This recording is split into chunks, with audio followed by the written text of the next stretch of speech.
আল্লাহ নবী বলেছেন যে যার আমানতদারিতা নাই তার ঈমান নেই। দুই বন্ধু ব্যবসা করতেছেন শেয়ারে, একজনকে দেখাশোনার দায়িত্ব দিয়েছেন। লব্বা অংশ তো মেরে দেয়, আপনার পুঁজি সুদ্ধও সে খেয়ে ফেলে। এটা আমাদের সমাজের অবস্থা।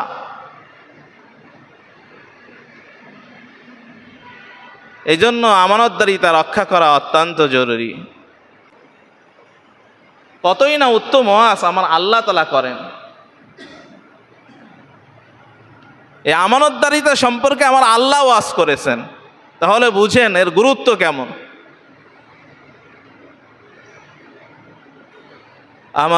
আমার আর আপনার নবী জনাবে মুহাম্মদুর রাসূলুল্লাহ সাল্লাল্লাহু আলাইহি সাল্লাম কেমন আমানতদার ছিলেন।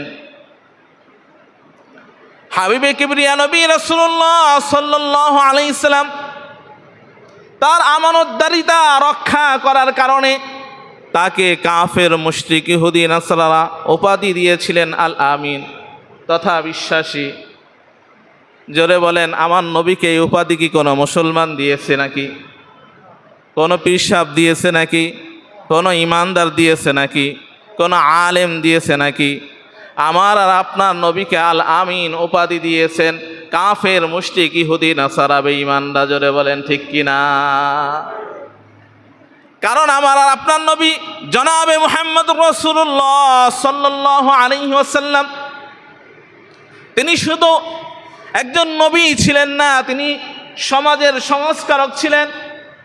আমার আপনার নবী আমানতদার ছিলেন, বিশ্বস্ত বন্ধু ছিলেন। এই জন্য একজন ইংরেজ ইতিহাস লিখতে যায়, নবীর জীবনী লিখতে যায়, ওই ইংরেজ তিনি নবীজির জীবনী থেকে এই একটা কথা লিখেছেন যে জনাবে মুহাম্মদুর রাসূলুল্লাহ সাল্লাল্লাহু আলাইহি ওয়াসাল্লাম তিনি এমন একজন নবী ছিলেন যাকে শত্রুপক্ষ তার প্রতি আস্থা রাখত। জোরে বলেন ঠিক কিনা? শত্রুপক্ষ তার আমানতদারিতার ব্যাপারে আস্থা রাখত। এই জন্য সকলের দামি দামি অর্থ সম্পদগুলো আমার আপনার নবী জনাবে মুহাম্মদুর রাসূলুল্লাহ সাল্লাল্লাহু আলাইহি ওয়াসাল্লামের কাছে জমা রাখতেন, গচ্ছিত রাখতেন। যথাসময়ে আমার আর আপনার নবী রাসূলুল্লাহ সাল্লাল্লাহু আলাইহি ওয়াসাল্লাম তার আমানতদারের কাছে তার সম্পদকে ফিরিয়ে দিতেন। আমি আর আপনি, আমি যদি কারো কাছে টাকা রাখি বা আমার কাছে যদি কেউ টাকা রাখে, তাহলে আমার ঈমান এমন মজবুত হয় নাই যে আমি এই টাকাকে যথাসময়ে তার কাছে ফিরিয়ে দিতে পারবো। কি অবস্থা আমাদের! আর যদি কোটি কোটি টাকার সম্পদ হীরা মণিমুক্ত জহরত রাখা হয়ে যায়, তাহলে 2 দিন পরে 3 মাস পরে আমাকে খুঁজেই পাবে না। এই দেশ থেকে কোথায় চলে গেছি খবরও থাকবে না। জোরে বলেন ঠিক কিনা? এটা আমাদের সমাজে চলে কি চলে না? কঠিন জিনিস। এই আত্মাকে কন্ট্রোল করা এটা অনেক কঠিন বিষয়। সম্পদ দেখলেই তার মাঝে লালসা জাগে। এটাকে কন্ট্রোল করাই প্রকৃত মুমিনের পরিচয়। আমানতদারিতা তো দূরের কথা, টাকা হাওলাত দিলে পরে পরবর্তীতে আর তাকে চেনা যায় না। এমন একটা অবস্থা হয় পাওনাদার বেচারা অসহায় হয়ে যায়। ঋণ গ্রহীতার দাপটের কারণে মনে হয় যে এত অসহায় হয়, এত কাকুতি মিনতি করে, মনে হয় যে এই বেচারা ঋণ দিয়ে বড় একটা অপরাধ করে ফেলেছে। যে আমানতদারিতা রক্ষা করে না সে মুনাফিক। জোরে বলেন ঠিক কিনা?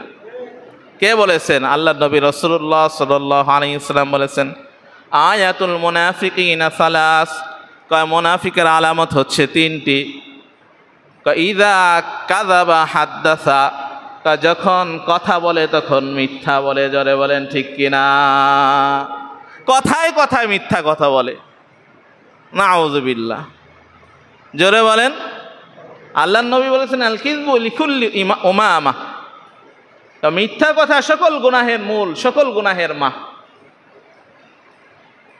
মিথ্যা ইমানকে, আমলকে ধ্বংস করে দেয়। একটা মিথ্যা কথাকে ঢাকতে যেয়ে আরো 14টা মিথ্যা কথা বলে, ওই মিথ্যাকে প্রতিষ্ঠা করার জন্য। জোরে বলেন ঠিক কিনা? তাহলে মুনাফিকের 1 নম্বর আলামত কি? ওয়া ইযা কাযাবা হাদ্দাসা, যখন কথা বলে তখন মিথ্যা বলে। ওয়া ইযা ওয়াদা আখলাফা, যখন ওয়াদা করে তো ওয়াদা ভঙ্গ করে, ওয়াদার খেলাফ করে। ভাই আপনি আমার এই কাজটা করে দিয়েন, হ্যাঁ আমি করে দেব। কবে দিবেন? টাইম দেন। কয় অমুক দিন দিব। ভাই আমাকে কয়টা টাকা দেন, আপনাকে অমুক তারিখে দিয়ে দিব। তারিখ যখন চলে আসে তখন তার মোবাইল বন্ধ পাওয়া যায়, তার হদিস কোনো খুঁজে পাওয়া যায় না। জোরে বলেন ঠিক কিনা? এটা মুনাফিকের আলামত। ইযা ওয়াদা আখলাফা ওয়া ইযা তুমিনা খানা। আল্লাহ নবী রাসূলুল্লাহ সাল্লাল্লাহু আলাইহি ওয়াসাল্লাম বলেন, যখন আমানত গ্রহণ করে তো আমানতের খেয়ানত করে। ওয়া ইযা তুমিনা খানা। অপর হাদিসের মধ্যে আর একটু বাড়িয়ে বলেন, ওয়া ইযা খাসামা ফাজারা। মুনাফিকের 4র্থ আলামত হলো, যখন সে ঝগড়া করে তো ঝগড়ার মাঝে গালমন্দ করে, একে অপরকে গালি দেয়। কোনো মুমিনকে গালি দিতে পারে না, গালিবাজ হইতে পারে না। গালিবাজি কার কাজ? জোরে আওয়াজ দিয়ে বলেন, মুনাফিকের কাজ। এই জন্য গালমন্দ করা যাবে না। ইযা হাদ্দাসাকুমুর রাজুলু ইলতাফাতা খানা। যখন তোমাদের মাঝে কোনো ব্যক্তি কথাবার্তা বলে, তো কথা বলার সময় সে যদি এদিক ওদিক তাকায়, কেউ দেখে ফেলে কিনা, তাহলে সে আমানতের খেয়ানত করবে। এই কথাটা যদি অন্যর কাছে বলে দেয়, তাকে বলতে হবে না, ভাই আমার এই কথাগুলো তোমার কাছে আমানত রাখলাম, তুমি এই কথাগুলো বইলো না। এই কথা বলা তার লাগবে না। বলার সময় যদি সে এদিক ওদিক তাকায় যে কেউ দেখে ফেলে কিনা, তাহলে বুঝতে হবে যার কাছে বলতেছে ওই বলনেওয়ালাকে ওই শুননেওয়ালাকে বুঝতে হবে যে আমার কাছে যিনি এই কথাগুলো বলতেছে, যেহেতু সে বলার সময় এদিক ওদিক তাকাইতেছে, তাহলে এই কথাগুলো আমার কাছে আমানত রাখতে হবে। হাবিবে কিবরিয়া নবী রাসূলুল্লাহ সাল্লাল্লাহু আলাইহি সাল্লাম এখনো মদিনায় হিজরত করেন নাই, মক্কা নগরীতে অবস্থান করতেছেন। সেই সময় মক্কার মুমিনদের অবস্থা খুবই দুর্বল ছিল। মুমিনরা তখন ঈমানের জোরে সবল ছিলেন না, কারণ মাত্র কিছু গুটি কয়েকজন মুমিন ঈমান গ্রহণ করেছে, মুসলমান ঈমানদার হয়েছে। এমন অবস্থায় আমার আর আপনার নবীকে আল্লাহ পাক রব্বুল আলামিন হিজরত করলেন মদিনায় গমন করার জন্য। আমার আপনার নবী জনাবে মুহাম্মদুর রাসূলুল্লাহ সাল্লাল্লাহু আলাইহি সাল্লাম তিনি মক্কা নগরীতে অবস্থান করতেছেন। কাফের মুশরিকরা দারুন নাদওয়ায় বৈঠকখানায় বসে গেছেন, নবীর ব্যাপারে কি অ্যাকশন নেওয়া যায়। দারুন নাদওয়া বলা হয় সভা পরামর্শের স্থানকে, যেখানে কাফের মুশরিকরা তাদের সভা পরামর্শ যেই জায়গার মধ্যে করতেন, ওই জায়গাকে বলা হয় দারুন নাদওয়া। এই দারুন নাদওয়ার মাঝে কাফের মুশরিকরা বসে গেছেন যে আল্লাহর নবীর ব্যাপারে কি ব্যবস্থা নেওয়া যায়। সকলেই এক বাক্যে এক মতে সকলেই ঐক্যবদ্ধ হলো, এই মুহাম্মদকে এই জমিনের মাঝে টিকিয়ে রাখা যাবে না। তাকে যদি এই জমিনের মাঝে টিকিয়ে রাখা হয়, তাহলে আমাদের মাবুদদের অবস্থা নাস্তানাবুদ করে দিবে। আমরা যাদের ক্ষুধা দাবি করি তাদের অবস্থাকে নাস্তানাবুদ করে দিবে। তাকে অন্য কোথাও পালিয়েও যেতে দেওয়া হবে না। সে যদি অন্য কোথাও পালিয়ে যায়, ওখানে বসে বসে আমাদের ধর্মকে ধ্বংস করার চেষ্টা করবে। কি করা যায়? প্রত্যেক গোত্র থেকে এক একজন সুঠাম দেহের সাহসী যুবককে এই মুহাম্মদকে হত্যার ব্যাপারে এগিয়ে আসতে হবে। অশ্বরোহী বাহিনী দ্বারা তাকে এরকমভাবে শেষ করে দেওয়া হবে। এক একজন নওজোয়ান এক এক গোত্র থেকে সুঠাম দেহের অধিকারী সাহসী যুবককে বাছাই করা হোক। এই প্রত্যেক গোত্র থেকে বাছাইকৃত এক একজন যুবককে একত্র করে একটা টিম গঠন করা হবে, একটা বাহিনী গঠন করা হবে, যেই বাহিনীটা জনাবে মুহাম্মদুর রাসূলুল্লাহ সাল্লাল্লাহু আলাইহি ইসলামকে এই পৃথিবীর জমিন থেকে মিটিয়ে দিবে। পরামর্শ হয়ে গেল, যে তাকে হত্যা করতে পারবে তাকে 100টা উট হাদিয়ে দেওয়া হবে, 100টা ঘোড়া হাদিয়ে দেওয়া হবে, পুরস্কার ঘোষণা হয়ে গেল। আমার আপনার নবী জনাবে মুহাম্মদুর রাসূলুল্লাহ সাল্লাল্লাহু আলাইহি ইসলাম তার হুজরাখানায় শায়িত ছিলেন।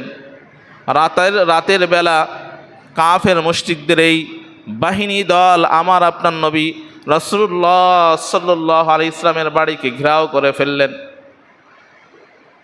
আমার আপনার নবী জনাবে মুহাম্মদুর রাসূলুল্লাহ সাল্লাল্লাহু আলাইহি ওয়াসাল্লাম তার ঘরে রাতের বেলায় অবস্থান করতেছেন।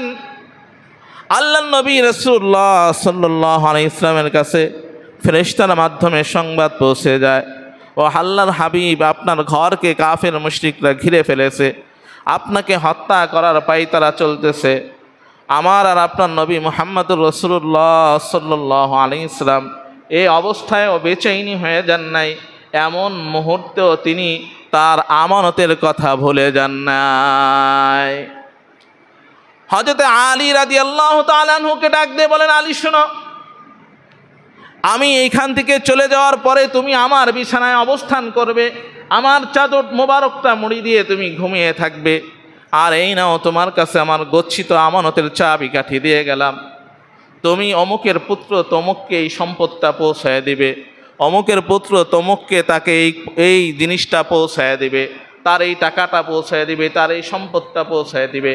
নাম ধরে ধরে ঠিকানা সহ আমার আপনার নবী রাসূলুল্লাহ সাল্লাল্লাহু আলাইহি ইসলাম মৃত্যুর মুখে এরকমভাবে মৃত্যুর মুখে পড়ে যাওয়ার পরও আমার আপনার নবী রাসূলুল্লাহ সাল্লাল্লাহু আলাইহি ইসলাম তার আমানতের কথা বলেন নাই, বলেন আলী, তুমি আমার পক্ষ থেকে প্রতিনিধিত্ব করে এই গচ্ছিত সম্পদগুলো যার যার সম্পদ তার মালিকের কাছে পৌঁছাই দিয়ে তুমি মদিনায় হিজরত করবে। সুবহানাল্লাহ। দেখেন, আমি আর আপনি যদি এমন মুহূর্তে পড়তাম, তাহলে আমি আপনি কি করতাম? চাচা আপনা যান বাঁচা, নিজের যান বাঁচানোর জন্য চেষ্টা করতাম। কিসের সম্পদ আর কারটা কেড়া দেয়, পারলে এগুলা পুটলা বাইন্দা চুরি করে সামানা সহকারেই ভাইগে যাইতাম। জোরে বলেন ঠিক কিনা?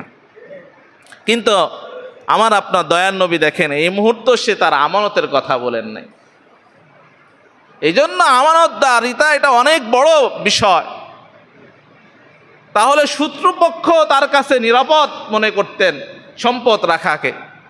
এখন আমার আর আপনার সাথে যখন সম্পর্ক ভালো, তখন কি করি? আপনার গোপন কথাগুলো আমি আপনার কাছে, আমার কাছে আমানত রাখি, আমারগুলো আপনি আমানত রাখেন, কাউকে বলেন না।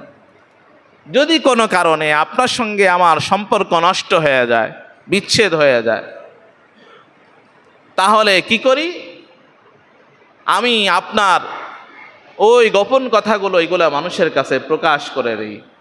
জোরে বলেন না নাউযুবিল্লাহ। আল্লাহ তাআলা আমাদের সকলকে হেফাজত করেন। বন্ধু আমানত, বন্ধুর কথাগুলো আমানত, শত্রুর কথাগুলো আমানত। বন্ধু হলেও তার কথাগুলো যেমন আমার কাছে আমানত থাকবে, সে যদি আমার শত্রু হয়ে যায় তবুও তার কথাগুলো আমার কাছে আমানত রাখতে হবে। জোরে বলেন ঠিক কিনা? এটা কার শিক্ষা? আমার আপনার নবীর শিক্ষা। এই জন্য একে অপরের দোষ ত্রুটি অন্যর কাছে না বলা, খেয়ানত না করা। যে সর্বপ্রথম খেয়ানত করবে, এরপরে পর্যায়ক্রমে এই কথাগুলোর খেয়ানতের গুনাহ তার আমল নামায় যোগ হইতে থাকবে। উদাহরণস্বরূপ, যেমন হযরত সৈয়দনা আদম আলাইহিস সালামের এক সন্তান, তিনি সর্বপ্রথম তার ভাইকে, এক ভাই আর এক ভাইকে হত্যা করেছিলেন। হাবিল আর কাবিলের ঘটনা আমরা সবাই জানি। কাবিল হাবিলকে হত্যা করেছিল। সর্বপ্রথম হত্যার সূচনা কাবিল করেছিল হাবিলকে হত্যা করে।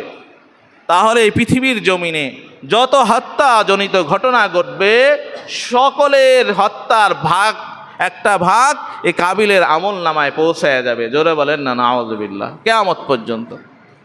এখন মনে করেন আমার কাছে একজন এসে বললেন যে হুজুর, তার মনের দুঃখটা প্রকাশ করলেন, কিছু কথা আমার কাছে বললেন, হুজুর এই কথাগুলো আপনার কাছে আমানত রাখলাম, এটা আপনি কারো কাছে বললেন না। তো আমি আবার আরেকজন আমার বিশ্বস্ত মুসল্লি, তাকে বললাম যে ভাই অমুক ব্যক্তিকে কে চিনেন? চিনি, সে তো এই কাণ্ড কারখানা ঘটাইছে, এই কথাগুলো আমার কাছে বইলে গেছে, কারো কাছে বলতে না করছে। তা আপনি তো আমার বিশ্বস্ত ভাজন, আপনাকেই বললাম, আপনি এই কথাগুলো আর কাউকে বললেন না। এরপরে সে যাই আবার আরেকজনকে বলে, ঠিক পর্যায়ক্রমে এইভাবে চলতে থাকে যতদিন পর্যন্ত এ কথার খেয়ানত চলতে হবে। আমি ইমাম সাহেব বলছি কয়জনের কাছে? একজনের কাছে, কিন্তু এইটা 10,000 মানুষের কাছে, 10 জনের কাছে কথাটা ছড়ায় গেছে। তাহলে 10 জন বা 10,000 মানুষ বা 100 জন মানুষ, যত মানুষ এই কথাগুলো ছড়াছড়ি করবে তাদের আমল নামায় যেই পরিমাণ গুনাহ হবে ঠিক ওই পরিমাণ সমপরিমাণ গুনাহ আমার আমল নামায় জমা হইতে থাকবে। জোরে বলেন না নাউযুবিল্লাহ। এই জন্য কথা খুব চিন্তা করে বলা দরকার। বর্তমান সময়ে একজন ওয়াইজ, একজন আলোচক আবু তাহা আদনান, ওনার স্ত্রীর সঙ্গে ওনার পারিবারিক দ্বন্দ্ব হয়েছে। এখন ওনার গোপন কথাগুলো তিনি ছড়াইতেছে কি মিডিয়ার মাধ্যমে পুরো বিশ্বের মানুষের কাছে ছড়াই দিতেছেন। এটা কত বড় হিংস্রতার, কত বড় নিকৃষ্ট মন মানসিকতার অধিকারী এই মহিলা, তার থেকে আর নিকৃষ্ট কেউ হতে পারে না। জোরে বলেন ঠিক কিনা? আর একজন পরপুরুষের সঙ্গে সে টকশোর মধ্যে কথা বলতেছে। মহিলাদের কণ্ঠ তো পর্দা, আলেম সমাজকে ডুবাইয়ে দিতেছে, ইসলামকে ডুবাইয়ে দিতেছে। জোরে বলেন ঠিক কিনা? স্বামীর সঙ্গে দ্বন্দ্ব হইলে পরে তাদের কথাগুলো গোপন রাখার কথা আল্লাহর নবী বলেছেন। স্ত্রীর গোপন কথা স্বামী প্রকাশ করবে না, আর স্বামীর গোপন কথা স্ত্রী প্রকাশ করবে না। এই অধিকার কোনো মানুষকে ইসলাম দেয় নাই। জোরে বলেন ঠিক কিনা? এই জন্য যখন তাদের মাঝে মন মালিন্য হবে, একটা পর্যায়ে এমন আসবে যে একজন আরেকজনকে দেখতে পারে না, সহ্য করতে পারে না, তাহলে শরীয়ত তাকে অনুমোদন দিছে একজন আরেকজনের থেকে বিচ্ছেদ হয়ে যাও। তবুও একজনের মন্দ কথা আরেকজনের কাছে বইল না, এটা নিকৃষ্ট অন্যায়। জোরে বলেন ঠিক কিনা? এই জন্য খারাপ ধারণা করা যাবে না। কি ঘটছে তাদের মাঝে, মানুষের দোষ ত্রুটি নিন্দা এগুলা নিয়ে ছড়াছড়ি ঘাটাঘাটি করা, এটা কোনো সুমানুষের পরিচয় না। জোরে বলেন ঠিক কিনা? এটা কুমানুষের পরিচয়, এটা নিকৃষ্ট মন মানসিকতার পরিচয়। জোরে বলেন ঠিক কিনা? এই জন্য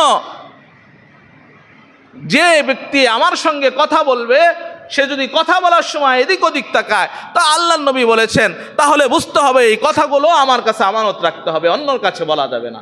আর অন্য যদি নিষেধ করে যে আমার কথাগুলো বইল না, তা তো বলা যাবেই না কোনো ক্রমে। এই জন্য তাহলে আমাদের আমানতদারিতা রক্ষা করতে হবে। 1 নম্বর হচ্ছে লেনদেন, মুআমালাত, মুআশারাতের মাধ্যমে। মুআমালাত, মুআশারাত, লেনদেন এটা ঠিক রাখতে হবে। দ্বিতীয়ত আমার কাছে রক্ষিত কথাগুলো এটা আমানত রাখতে হবে।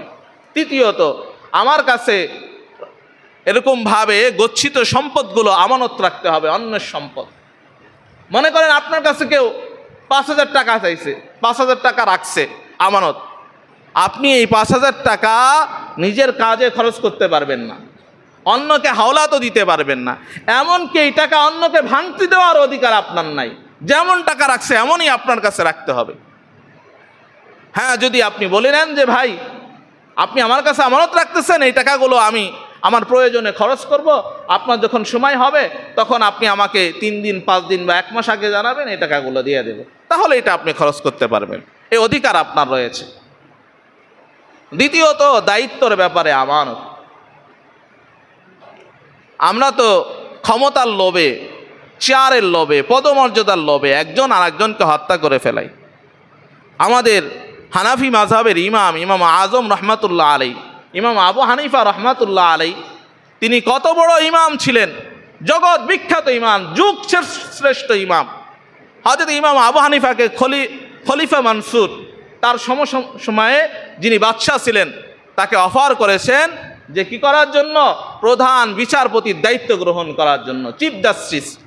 হযরত ইমাম আবু হানিফা রহমাতুল্লাহ আলাইহি বলেছেন, মুখের উপরে না করে দিয়েছেন, আমি এই সমস্ত দায়িত্ব গ্রহণ করতে পারবো না, এটা অনেক বড় দায়িত্ব। এই কথাটা খলিফা মানসুরের ইগোতে লেগেছে, এই জন্য সে তৎক্ষণাৎই চাবুকের ধারা ইমাম আবু হানিফা রহমাতুল্লাহ আলাইহিকে প্রহার করেছেন।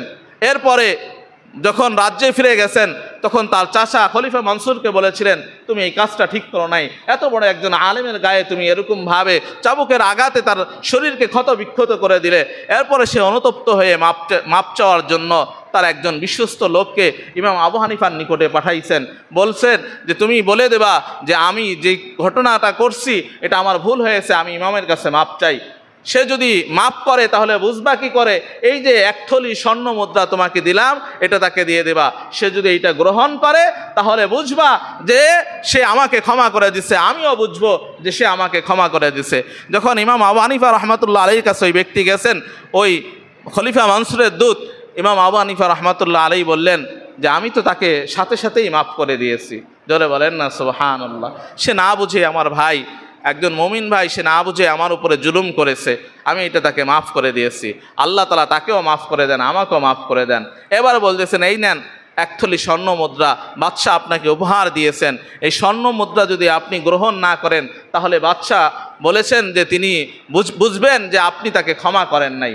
এবার ইমাম আবু হানিফা রহমাতুল্লাহ আলাইহি বলেন, এই যে 1 থলি স্বর্ণ মুদ্রা আমাকে দেওয়া হয়েছে, এই স্বর্ণ মুদ্রা কার? এটা রাষ্ট্রের সম্পদ। তিনি তার ব্যক্তিগত, তিনি যে বেতন পান রাষ্ট্রীয় কোষাগার থেকে, সেই বেতন দিয়ে তিনি এক থলি স্বর্ণ মুদ্রা আমাকে হাদিয়া দিতে পারেন না, এ ক্ষমতা তার নাই। কারণ তার টাকা তার সংসারে খরচ হয়ে যায়, অন্যান্য কাজেও খরচ হয়ে যায়। রাষ্ট্রীয় সম্পদ এটা আমার জন্য ব্যক্তিগত কাজে ব্যয় করার অধিকার কারো নাই, এটা যাই আপনার খলিফাকে বলে দিয়েন। এবার ওই ব্যক্তি যে বলছেন যে আপনাকে ইমাম আবু হানিফা খেয়ানতদার করেছেন, আপনি রাষ্ট্রীয় সম্পদ খেয়ানত করেছেন। এবার বাদশাহ আরও রাগান্বিত হয়ে ইমাম আবু হানিফাকে এরকমভাবে গ্রেপ্তার করে জেলখানায় আবদ্ধ করে তাকে খাবারের মাঝে বিষ প্রয়োগ করে তাকে হত্যা করে ফেলেছেন। জোরে বলেন না নাউযুবিল্লাহ। তাহলে তারা ক্ষমতার দায়িত্ব নেওয়ার ব্যাপারে তারা এরকমভাবে অবহেলা করতেন, দায়িত্ব তাদের উপরে চাপাই দিলেও তারা নিতে চান নাই। আর আমরা দায়িত্বের ব্যাপারে এরকম হয়ে গেছি যে আমরা কি করি, দায়িত্ব পাইলেই মনে করি যে অনেক কিছু পেয়ে গেছি। এই জন্য আমার আর আপনার মাঝে কোনো ন্যায় বিচার থাকে না। এই জন্য আল্লাহ পাক রব্বুল আলামিন বলেন, ইন্নাল্লাহা ইয়া'মুরুকুম আন তু'আদ্দুল আমানাতি ইলা আহলিহা ওয়া ইযা হাকামতুম বাইনান নাসি আন তাহকুমু বিল আদল, যে তোমরা তোমাদের কাছে গচ্ছিত আমানত তার পরিবার পরিজনের কাছে ফিরিয়ে দাও। একটা গুণ। দ্বিতীয় গুণ হচ্ছে যে ওয়াইদা হাকামতুম বাইনান নাসি আন তাহকুমু বিল আদল, তোমরা যখন একে অপরের মাঝে বিচার কার্য ফয়সালা করো তা ইনসাফ করো, ন্যায় বিচার করো। ইন্নামা নি'মা ইয়াইযুকুম বি, কতই না উত্তম ওয়াজ আমার আর আপনার আল্লাহ আমার আর আপনার জন্য করলেন। জোরে বলেন না সুবহানাল্লাহ।